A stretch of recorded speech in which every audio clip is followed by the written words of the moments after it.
দেশের ইতিহাসে প্রথমবারের মতো কমছে বাজেটের আকার। নির্বাচিত সরকার না থাকায় এবার বাজেট উপস্থাপন হচ্ছে না সংসদে।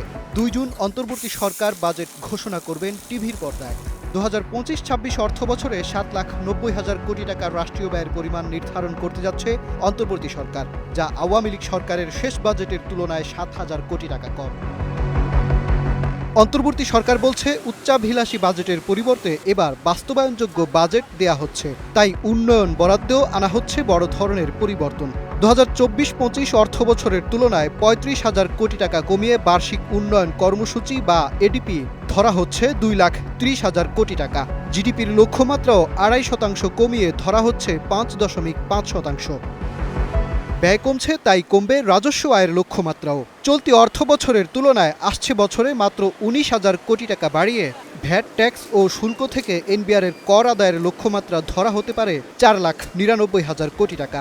যদিও ২০২৪-২৫ অর্থবছরে প্রথম ৩ প্রান্তিকে সংশোধিত লক্ষ্যমাত্রার বিপরীতেও সংস্থাটির রাজস্ব আদায়ে ঘাটতি ৫০,০০০ কোটি টাকারও বেশি। আর এনবিআর বহির্ভূত রাজস্ব ও কর বহির্ভূত রাজস্ব লক্ষ্যমাত্রা ধরা হতে পারে ৬৫,০০০ কোটি টাকা।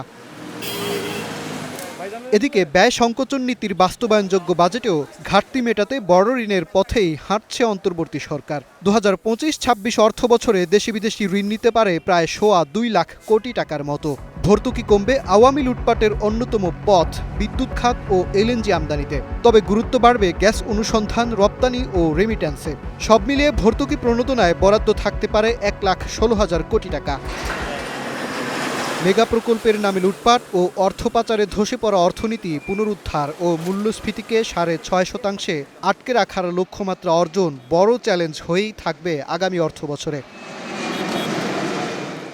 মাজহার মাহবুব, স্টার নিউজ।